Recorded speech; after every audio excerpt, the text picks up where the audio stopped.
নমস্কাৰ ষ্টুডেণ্টছ, আজি আমি পঢ়িম ক্লাছ 10 মেথছ চেপ্টাৰ নম্বৰ 15 সম্ভাৱিতা প্ৰবাবিলিটি। তো ষ্টুডেণ্টছ, ইয়াৰ উদাহৰণ পঢ়ি আছোঁ আমি 1 পৰা 9 লৈকে পঢ়িছোঁ। আজি আমি তোমালোকক 12 নম্বৰ আৰু 13 নম্বৰ উদাহৰণ দুটা কৰি দিম আৰু 10 নম্বৰ আৰু 11 নম্বৰ অংক দুটা তোমালোকক কৰি নিদিওঁ, কাৰণ এই অংক দুটা আমাৰ পৰীক্ষাত নাহে। এটা ষ্টাৰ মাৰ্ক দি আছে, পৰীক্ষা দৃষ্টিকোণৰ পৰা নহয়। তোমালোকক আমি 12 আৰু 13 নম্বৰ উদাহৰণ দুটা সমাধান কৰি দিম, চাবা। তো চাবা ষ্টুডেণ্টছ, 12 নম্বৰ উদাহৰণত কি কৈছে চাবা। এটা কাৰ্টনত থকা 100 চলাৰ 88টা বাল্ব আৰু 8টা অলপ পৰিমাণে নষ্ট আৰু 4টা বেছি পৰিমাণে নষ্ট। 100টাৰ ভিতৰত কিমান আছে? 88টা কি বাল্ব, বেছি বাল্ব। ইয়াৰ ভিতৰত 8টা হ'ল কি অলপ নষ্ট চলা, আৰু বেছি পৰিমাণে নষ্ট কিমান আছে? চলা 4টা।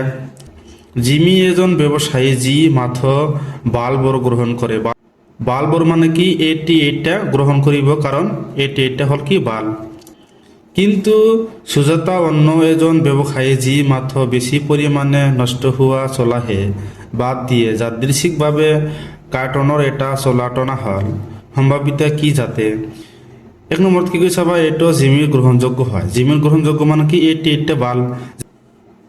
জিমি কি বাল্ব চলাব লয়, সেইকাৰণে ইয়াত কি হ'ব? 88টা হ'ব। তো ষ্টুডেণ্ট 2 নম্বৰত কি কৈছে চাবা, এইটো সুজাতাৰ গ্ৰহণযোগ্য হয়। গ্ৰহণযোগ্য মানে কি সুজাতা কি কৰে? বেছি পৰিমাণে নষ্ট হোৱা চলাব নলয়। কি ল'ব? অলপ পৰিমাণে কিমানটা আছে? 8টা, আৰু বাল্ব কিমান আছে? 88টা। এই দুটা ল'ব, এই 4টা নলয়, কাৰণ এই 4টা হ'ল কি বেছি পৰিমাণে নষ্ট হোৱা চলা। তো চাবা ষ্টুডেণ্ট, এই দুটা কুৱেশ্যনৰ আমি সম্ভাৱিত তোমালোকক উলিয়াই দিম, চাবা। তো চাবা ষ্টুডেণ্ট, আমি কি লিখিছোঁ যে দিয়া আছে কাৰ্টনত মুঠ চলা কিমান আছে? 100টা। বাল্ব চলা কিমান? 88টা। অলপ পৰিমাণে নষ্ট হোৱা চলা কিমান আছে? 8টা, আৰু বেছি পৰিমাণে নষ্ট হোৱা চলা কিমান আছে? 4টা। তো চাবা ষ্টুডেণ্ট, 1 নম্বৰত আমাক কি কৈছে যে জিমি গ্ৰহণযোগ্য হয়। জিমিৰ গ্ৰহণযোগ্য মানে জিমি কোনবোৰ গ্ৰহণযোগ্য কৰে? বাল্বৰ। নাম লিখিম যে, লিখি দিবা যে জিমিৰ গ্ৰহণযোগ্য চলা কিমান আছে? 88টা। এটা নাম সম্ভাৱিতা উলিয়াব লাগে। লিখি দিবা যে পি অফ জিমিৰ গ্ৰহণযোগ্য চলা ইজ ইকুৱেল টু 88 ডিভাইড বাই 100। কিয় 88 ডিভাইড বাই 100 হ'ল? কাৰণ 100টাৰ ভিতৰত 88টা কি বাল্ব চলা, তেনেহ'লে এটা আমি কি লিখিম? 88 ডিভাইড বাই 100। তো ষ্টুডেণ্টছ, 100ৰে যদি ইয়াক আমি ডিভাইড কৰোঁ কিমান পাম আমি? 0.88 পাম আমি। তোমালোকে ভাগ কৰি চাবা, ইয়াত কিমানটা 0 আছে? 2টা। তেনেহ'লে ইয়াত কি হ'ব? সোঁফালৰ পৰা 2টা হোৱাৰ পিছত কি আহিব? পইণ্ট আহিব, মানে ইয়াত আহিব। তেনেহ'লে আমি কি লিখিব পাৰোঁ? 0.88। এইটো হ'ব কি উত্তৰ। তাৰপিছত 2 নম্বৰ কি কৈছে? 2 নম্বৰ কি লিখিবা? সুজাতাৰ গ্ৰহণযোগ্য চলা ইজ ইকুৱেল টু কিমান হ'ব? চাবা, 4টা চলা বাদ যাব, কাৰণ এই 4টা হ'ল কি বেছি পৰিমাণে নষ্ট হোৱা চলা। তেনেহ'লে কিমান হ'ব? 96।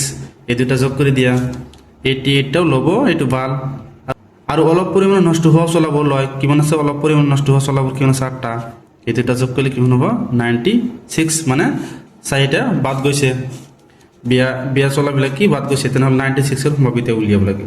লিখি দিবা যে থেকে পি অফ সুজাতা গ্ৰহণযোগ্য চলা ইজ ইকুৱেল টু 96 ডিভাইড বাই 100। 100ৰ ভিতৰত কি বাল্ববিলাকো লয় আৰু অলপ পৰিমাণে নষ্ট হোৱা চলাবোৰ লয়, তেনেহ'লে কিমান হ'ব? 96। তেনেহ'লে এইটো ডিভাইড কৰিলে আমি কিমান পাম? 0.96। এটি হ'ব কি আমাৰ উত্তৰ। এতিয়া আমি তোমালোকক 13 নম্বৰ উদাহৰণটো কৰি দিম, চাবা। তো ষ্টুডেণ্ট, 13 নম্বৰ উদাহৰণত কি কৰি চাবা, এটা নীলা আৰু এটা ছাই ৰঙৰ দুটা লুডুৰ গুটি একেলগে মাৰি পঠোৱা হ'ল। সকলো সম্ভাৱ্য ফলাফল লিখা। লুডুৰ গুটি দুটাত ওলোৱা সংখ্যাৰ সমষ্টি।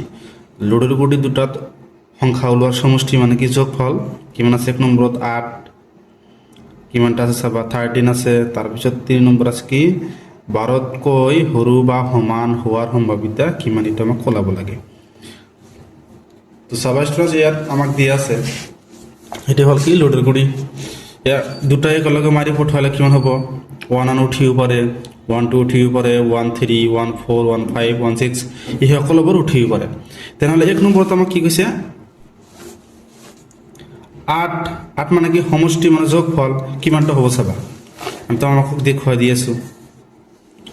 তো চাবা, 2 আৰু 6 যোগ কৰিলে কিমান হ'ব? 8, সমষ্টি মানে যোগফল। 3 আৰু 5 যোগ কৰিলে 8, 4 আৰু 4 যোগ কৰিলে কিমান হ'ব? 8, 5 আৰু 3 যোগ কৰিলে 8, 6 আৰু 2 যোগ কৰিলে কি 8। ইয়াৰ বাহিৰত নাই, কিমানটা আছে? 1 2 3 4 5। তাৰপিছত কি কৈছে? 13 13 মানে কোনটো যোগ কৰিলে 13 হ'ব চাবা। লাষ্টটো আমাক কিমান দি আছে, এই দুটা যোগ কৰিলে কিমান হ'ব 12 হ'ব, 13 নহ'ব কাৰণ ইয়াত নাই সংখ্যা 13, তেনেহ'লে ইয়াত 13ৰ সম্ভাৱিতা অসম্ভৱ হ'ব, মানে 0 হ'ব। অসম্ভৱ ঘটনাৰ সম্ভাৱিতা আমি কি জানো 0। তাৰপিছত কি কৈছে 12তকৈ সৰু বা সমান হোৱাৰ সম্ভাৱিতা, 12তকৈ সৰু বা সমান হোৱাৰ সম্ভাৱিতা উলিয়াব লাগে। তো চাবা ষ্টুডেণ্ট 6 আৰু 6 যোগ কৰিলে কিমান হ'ব 12। কুৱেশ্যনত কৈছে 12ৰ সমান বা 12তকৈ সৰু। চাবা 5 আৰু 6 যোগ কৰিলে 11, 5 আৰু 6 যোগ কৰিলে 11। এই সকলোবোৰ কি হ'ব 12তকৈ সৰু হ'ব, তেনেহ'লে কিমানটা আছে 36টা আছে। তেনেহ'লে 12তকৈ সৰু বা সমান হোৱাৰ সম্ভাৱিতা কিমান হ'ব 36 ডিভাইড বাই 36 হ'ব। তো চাবা ষ্টুডেণ্ট তোমালোকক আমি কৰি দিম। তো ষ্টুডেণ্ট চাবা আমি কি লিখিছোঁ 1 নম্বৰত 8 হোৱা যোগফল বা সমষ্টি কিমান হ'ব 2 আৰু 6 যোগ কৰিলে 8, 3 আৰু 5 যোগ কৰিলে 8, 4 আৰু 4 যোগ কৰিলে 8, 5 আৰু 3 যোগ কৰিলে 6 আৰু 2 যোগ কৰিলে কিমান হ'ব 8। এটা আমি লুডুৰ গুটিৰ পৰা পাইছোঁ, ইয়াত আমি তোমালোকক দেখুৱাই দিছোঁ।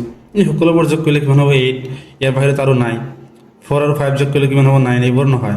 কিমানটা আছে 1 2 3 4 5, কিমানটা লিখিম আমি 5টা।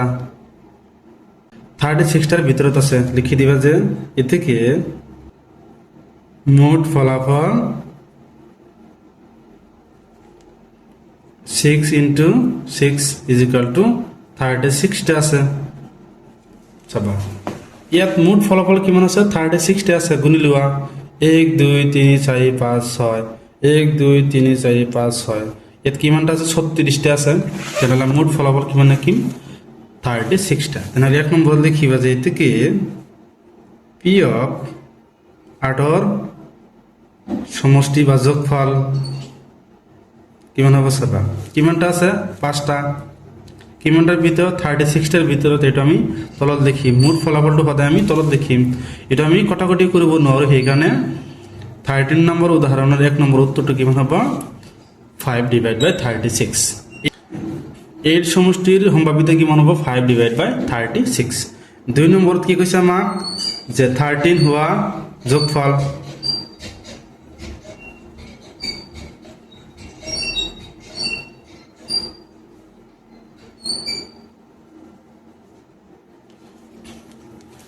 আমি জানো ইয়াত সৰ্বোচ্চ যোগফল কিমান আছে 12 আছে, ইয়াতকৈ বেছি নাই। তেনেহ'লে আমি 13ৰ যোগফল কিমান জানো 0, ইয়াৰ ফলাফলটো কিমান পাওঁ 0, তেনেহ'লে ইয়াৰ সম্ভাৱিতা কিমান হ'ব 0 হ'ব। এতেকে লিখি দিবা যে এতেকে 2 নম্বৰ P of 13 হোৱা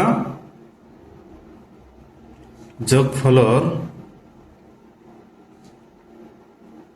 সম্ভাৱিতা কিমান 0 ডিভাইড বাই 36। তাৰ মানে 36টাৰ ভিতৰত এটাও নাই, মানে 0 আছে। এটা ডিভাইড করলে আমি কিমান পাম 0 পাম। 30 মানে 13 টু নাই, এটো অসম্ভৱ ঘটনা, তেনে অসম্ভৱ ঘটনাৰ সম্ভাৱিতা আমি সদায় কিমান জানো 0।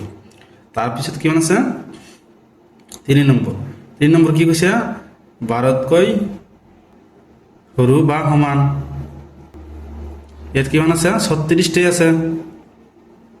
কিমানটা আছে 36টাই আছে। তো ষ্টুডেন্টস এটোত কিমান হ'ব 1 1 হ'ব, 1 2 1 3 1 4 1 5 1 6, এই সকলোবোৰ হ'ব।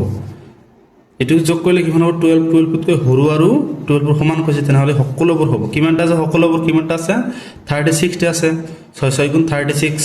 তেনেহ'লে আমি লিখিম যে এতেকে 3 নম্বৰ P of 12তকৈ সৰু বা সমান হওয়াৰ সম্ভাৱিতা কিমান হ'ব 36টাৰ ভিতৰত 36টাই আছে। তো এইটো ডিভাইড কৰিলাম কিমান জানো 1, তেনেহ'লে ইয়াৰ এনসাৰটো কিমান হ'ব 1 হ'ব। তো ষ্টুডেন্টস এইটো হ'ব উদাহৰণ নম্বৰ 13 নম্বৰ 3 নম্বৰৰ উত্তৰ। তো ষ্টুডেন্টস আজিৰ পৰা সম্ভাৱিতা চেপ্টাৰটো কি শেষ। ইয়াৰ পিছত আমি চেপ্টাৰ নম্বৰ 14 পৰিসংখ্যাৰ উদাহৰণবিলাক আমি সলভ কৰিম। আমি সকলোবোৰ অনুসৰণিৰ অংকবিলাক সলভ কৰিছোঁ। ইয়াৰ পিছত আমি উদাহৰণবিলাক সলভ কৰিম চাবা। তো ষ্টুডেন্টস ইয়ালৈকে কৰিবলৈ গৈছে। ষ্টুডেন্টস যদি ভিডিঅ'টো ভাল লাগে চেনেলটো সাবস্ক্ৰাইব কৰি দিবা আৰু তোমাৰ মতামত কমেন্ট কৰি জনাবা। Thank you students.